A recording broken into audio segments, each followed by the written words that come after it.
More than 100 years ago, we held that when an employment contract does not specify a time period or its duration, either party is ordinarily at liberty to terminate it at will on giving reasonable notice of his intention to do so.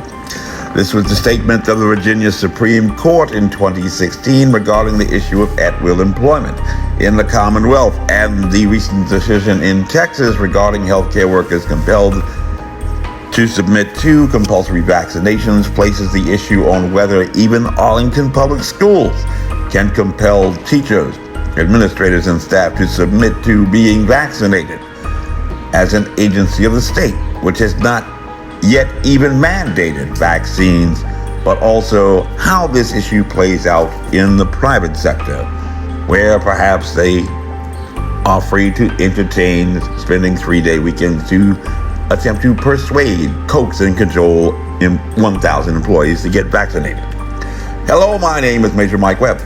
At the outset, let me state that I am not an attorney by God, and this is not, shall we say, legal advice, so much as a common sense approach based upon what we shall frame as considerable experience and intimate familiarity with both law and public health crises.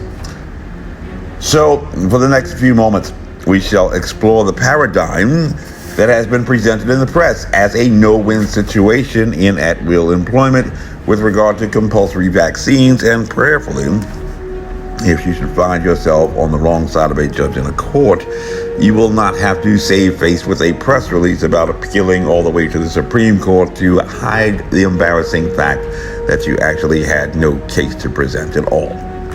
The argument put forth by private employers who have mandated compulsory vaccinations is that they have a duty to their employees and their public to create a safe workplace as free from potential for infections as possible. And very few people would disagree with that as a general idea. Everyone likes to be healthy, especially with the headlines in the press about the new predominant strain from India, the Delta variant, reportedly more easily transmittable and potentially deadlier and especially dangerous to young people, that has accounted for about 21% of cases in the 2 weeks ending June 19th, according to the CDC data. A new variant alleged to be as much as 50% more infectious than the former strains. And accordingly, more than 151.6 million Americans are fully vaccinated, according to the CDC on Friday, which is nearly 45.7% of the total U.S. population, over 33 million of whom had been infected over the past year with a novel coronavirus. Nearly 65.8% of adults in America have had at least one dose of a vaccine as of Friday, according to the CDC, and Biden's goal of 70% of adults, according to MSN News, with at least one dose by July 4th is all but likely to fall short, as officials are currently targeting mid-July. And according to MSNBC, as more employees return to workplaces, companies face the tricky issue of encouraging more COVID vaccinations. While respecting individuality, employers are leaning into certain messaging approaches to convince more workers to be vaccinated.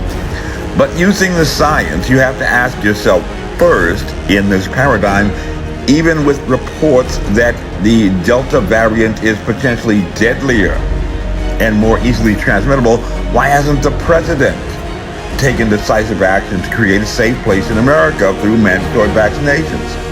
Companies would not have to develop ways to message, coax, and control their employees if the president had just mandated vaccinations by law. Over and done. During his campaign, the president had promised that he would have a 3-month mask mandate and claimed that would end the pandemic, but that never occurred.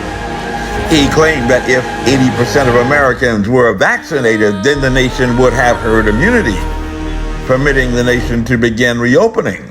But that never quite materialized either, and not yet even having reached 70% in persons fully vaccinated, the nation was reopening before Memorial Day. And that should sound at least a little bit inconsistent if you have been following the news closely. So, using the law, let's first explain why the president didn't mandate vaccines. In Jacobson v. Massachusetts, an oft-quoted case in the pandemic, a Supreme Court case decided in 1905, a mandatory smallpox vaccination was declared constitutional. But that's not a plenary grant of power. And in the law, many arguments are shaped by analogies and distinguishing facts. And one might ask why smallpox and even measles can be mandated but vaccinations for influenza are not, despite accounting for over 500,000 fatalities worldwide each year. Well, to mandate vaccinations, COVID-19 would, by analogy, have to be validated as a highly contagious disease, not just an infectious disease, as measured by secondary attack rate, which epidemiologists determined through tracer contacts, which were somehow, for one reason or another, blown off over the past year. And those studies demonstrate clearly that COVID-19 is a less than 5% infectious pathogen, 12 times too low to be able to set off a super spreader event like any other highly contagious disease, and 4 times too low to be validated as a communicable disease, being transmitted from person to person at all. And after reviewing almost 56,000 laboratory-confirmed cases in China, the World Health Organization stated in February 2020, it is not clear whether this correlates with the presence of an infectious disease. Moreover, the largest sample size tracer contact study to date, over 3 million laboratory-confirmed cases in 2 cities in India, back in October of 2020, found only a secondary attack rate of just 4.6%, less than 5%. In February 2021, examining over 150,000 cases in healthcare systems in Florida, one healthcare system in Florida and Ohio, Johns Hopkins University determined that the chance of a person being reinfected with COVID-19 within just 10 months is just 4.9%, less than 5%. And at that time, they concluded conclusively that a less than 5% chance of reinfection is a low risk, and that they characterize that risk as a rare chance.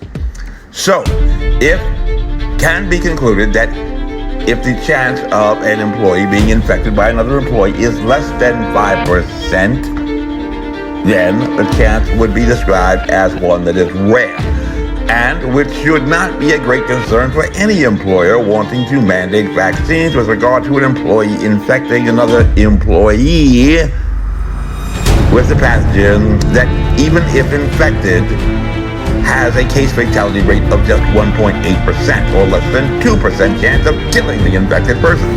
And so, if the question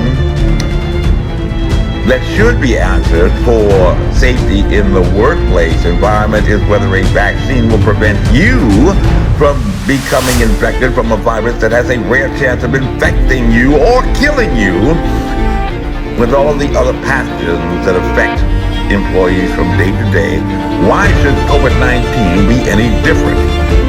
A pathogen that would have had to be a biological agent being deployed against a target of national security interest to authorize the use of the Defense Production Act and the Emergency Use Authorization under law. This briefing is unclassified, as you were. My name is Major Mike Webb, and by God, I am running for Arlington Public School Board. Let's keep Mike Webb raising our schools honest. Carry on.